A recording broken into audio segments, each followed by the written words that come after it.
একটি স্লোগান, যে স্লোগানকে সামনে নিয়েই আজকে আমরা এই নতুন করে স্পোর্টস, নতুন করে স্পোর্টসকে ভবিষ্যতের দিকে আমরা নিয়ে যাচ্ছি। স্লোগানটি হলো, ক্রীড়া হলে পেশা, পরিবার পাবে ভরসা, স্বপ্নের পথে বিজয়ের সাথে। এই স্লোগান নিয়ে দেশব্যাপী এগিয়ে চলেছে মাননীয় প্রধানমন্ত্রী তারেক রহমানের স্বপ্নের আয়োজন নতুন করে স্পোর্টস 2026 অন্বেষণ। ধারাবাহিকভাবে আঞ্চলিক পর্যায়ে উপজেলা লেভেল থেকে খেলাধুলা করে প্রতিযোগিতার মাধ্যমে আজকে জেলা পর্যায়ের নেতৃবৃন্দ এখানে এসেছেন, জেলা পর্যায়ের ক্রীড়াবিদ এখানে এসেছেন। এখান থেকে তারা বিভাগীয় পর্যায়ে কম্পিটিশন করবেন এবং তারপরে ন্যাশনাল পর্যায়ে, তারপরে বিশ্ব দরবারে, যেখানে যে বাংলাদেশের পতাকাকে তারা বিশ্বের দরবারে উঁচু করে ধরবে, এই আমাদের আশা এবং প্রত্যাশা। আজকের এই ক্রীড়া কমপ্লেক্সে আমি শুধু আমার সামনে যারা, তাদের শুধু খেলোয়াড় হিসাবে দেখি না, আমি দেখি বাংলাদেশের ভবিষ্যৎ, বাংলাদেশের শক্তি এবং সম্ভাবনা। আমি দেখি এমন এক প্রজন্মকে যারা একদিন বিশ্বের দরবারে লাল সবুজের পতাকা উড্ডীন করে তুলবে। বৃহত্তর সমাজ খেলাধুলা মানুষকে শুধু জয় শেখায় না, খেলাধুলা মানুষকে শৃঙ্খলা শেখায়, ধৈর্য শেখায়, পরাজয় থেকে ঘুরে দাঁড়ানো শেখায়। একটি সুস্থ মাঠ পারে হাজারো পরিবারকে বাঁচাতে, একটি ফুটবল মাঠ পারে একটি তরুণকে মাদকের অন্ধকার গলি থেকে ফিরিয়ে আনতে। আজ যখন সমাজের নানা অপশক্তি আমাদের যুব সমাজকে বিভ্রান্ত করতে চায়, তখনই খেলাধুলা হতে পারে সবচেয়ে বড় প্রতিরোধ। আমি আজ খুলনা প্রতিটি তরুণের উদ্দেশ্যে বলতে চাই, তোমাদের হাতে আমরা মাদকের বিষ নয়, স্বপ্নের পতাকা দেখতে চাই। তোমাদের চোখে আমরা হতাশা নয়, আগামী বাংলাদেশের আলো দেখতে চাই।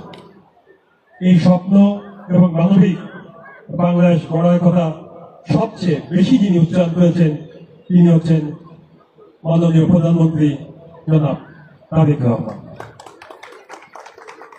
তিনি বারবার বলেছেন, দেশের সবচেয়ে বড় শক্তি হল তরুণ সমাজ।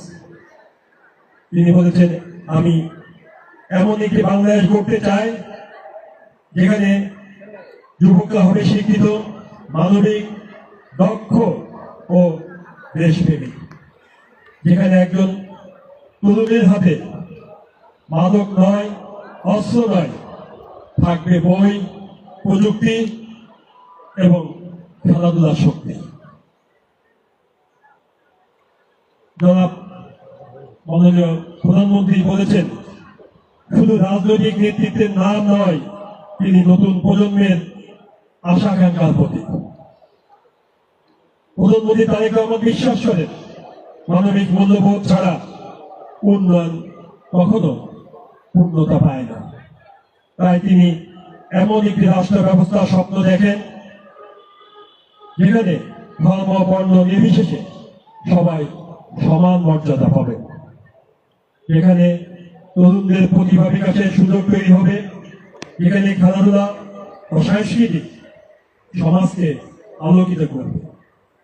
আমরাও প্রধানমন্ত্রী তারেক রহমানের মতো এমন বাংলাদেশ চাই যেখানে কোনো মা তার সন্তানকে মাদকে হারাবে না, যেখানে কোনো তরুণ বেকারত্ব অসহায় পথ হারাবে না, যেখানে প্রতিটি শিশু মাঠে খেলবে, আসবে এবং স্বপ্ন দেখবে।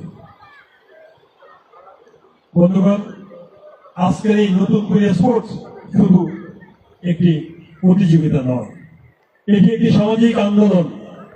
এই আন্দোলনের মাধ্যমে আমরা বলতে চাই, মানবিক মানুষ গড়তে হবে, সুস্থ প্রজন্ম গড়তে হবে।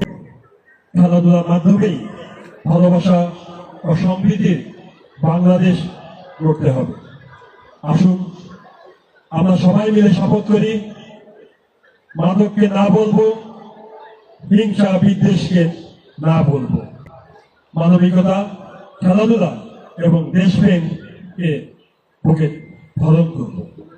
আমরা বিশ্বাস করি আজকের এই নতুন কুড়িরাই আগামী দিনের মহিরু হবে, তারা একদিন বাংলাদেশের গর্ব হয়ে উঠবে। পরিশেষে নতুন গড়িয়া স্পোর্টস 2026-এর সর্বাঙ্গীন সাফল্য কামনা করছি। সকল খেলোয়াড়, আয়োজক, অভিভাবক এবং শুভানুধ্যায়ীদের আন্তরিক কৃতজ্ঞতা এবং ধন্যবাদ জানাচ্ছি।